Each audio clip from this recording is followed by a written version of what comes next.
The shadow weaver of Gojjam, the lush, rolling plains of Ethiopia's Amhara region, where the Abay River winds through the heart of Gojjam, the village of Debre Work once hummed with life, its markets fragrant with Berber, its evenings alive with the wail of Masinko strings. But a creeping terror had gripped the land for decades. At twilight, shadows twisted unnaturally, snatching souls who dared linger past dusk. Children, lovers, even elders vanished, leaving only whispers of the Shadow Weaver, a spectral sorceress said to dwell in a grove of gnarled acacias by the river, her threads of darkness binding the lost to her will.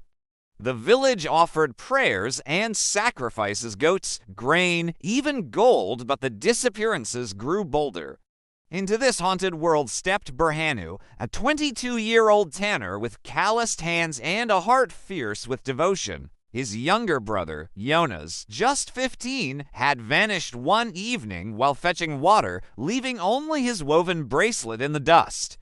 Racked with guilt for sending Jonas out at dusk, Berhanu vowed to defy the weaver and bring him home, even if it meant facing her cursed magic alone. The villagers, paralyzed by fear, scoffed at his quest, but Berhanu's resolve burned like a flame in the dark.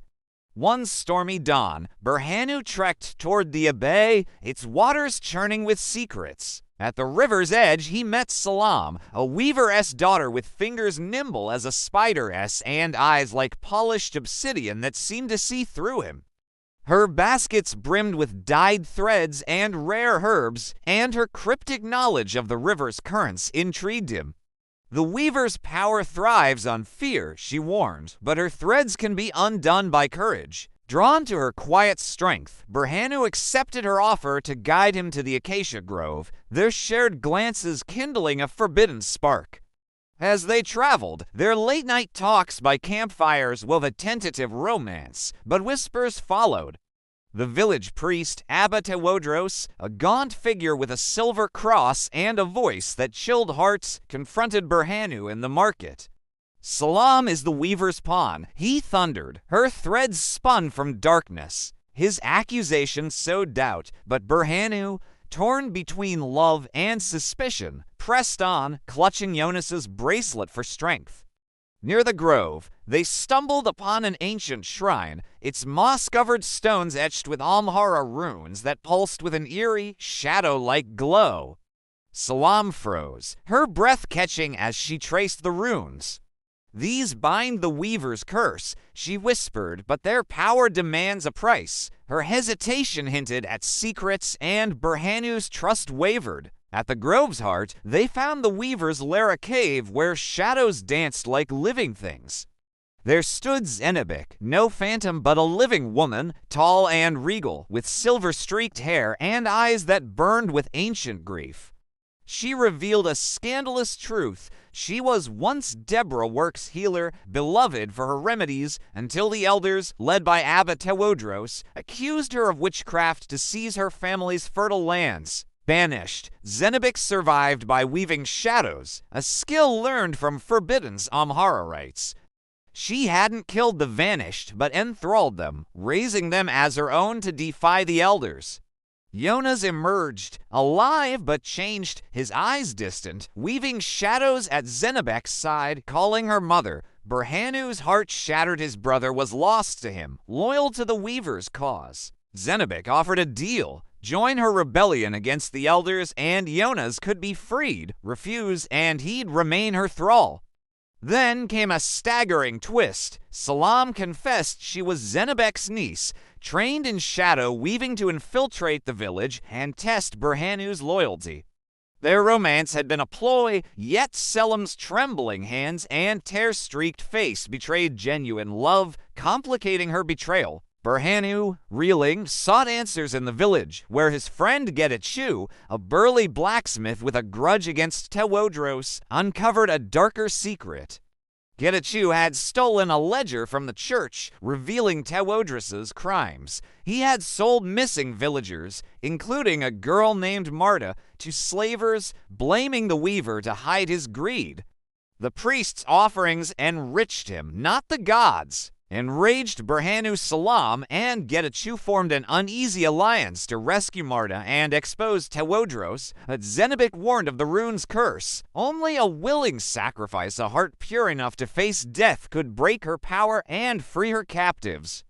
As whispers of Berhanu's quest spread, panic gripped Debre Work. Marta's disappearance fueled the villagers' fear, and Tewodros seized the moment, rallying a mob to burn the grove and end the witch. At a tense village council, Berhanu confronted the priest, waving the stolen ledger, but Tewodros twisted the narrative, branding Berhanu a traitor bewitched by Selam. The mob turned, and Berhanu fled, pursued by torchlight. In the grove, he faced Zenobek again, finding Marta among her thralls, unharmed but entranced. Zenobek unveiled a gut-wrenching twist. Tewodros was her former lover, who had betrayed her to the elders for power, cursing her with shadow magic to silence her. She had woven the curse to survive, but it bound her soul to the river, forcing her to steal lives to weaken Tewodros' hold.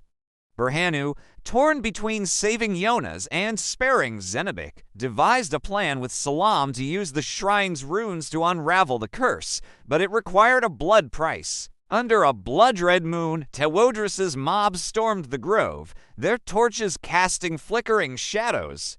In the chaos, Berhanu faced Jonas, who attacked, his mind warped by Zenobek's magic. Selam, defying her aunt, wove a counterspell with her own threads, weakening the shadows. Getachew, wielding his hammer, held off the mob, exposing Tewodros' ledger to the villagers, who turned on the priest. But Tewodros, desperate, drew a cursed dagger etched with the same runes, stabbing Selam to fuel the curse's power. As shadows surged, threatening to swallow Debre Work, Berhanu made a heart-wrenching choice. He offered his life to the runes, his love for Jonas the pure heart needed. The grove trembled, shadows dissolving as Zenobek's curse broke, freeing Jonas, Marta, and the others. Zenobek vanished into the river, her fate a mystery, while Tewodros was seized by the villagers, his crimes laid bare.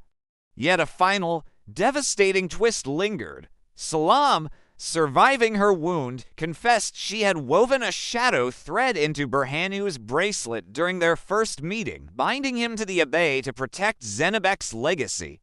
Unable to leave the river's banks, Berhanu became its guardian, his voice guiding wanderers from Twilight's grasp. Jonas, racked with guilt, stayed by his side, while Selam, torn between love and shame, dedicated her life to healing Debre Work's wounds, her looms now crafting tapestries of light.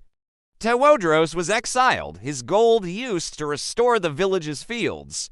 Years later, tales spread of Berhanu's silhouette in the dusk, his shadow entwined with Selam's, their love a fragile flame amid the curse's echo. The Abay flowed on, its waters whispering of betrayal, sacrifice, and a hero forever bound to the weaver's magic, guarding Gojjam's soul from the dark.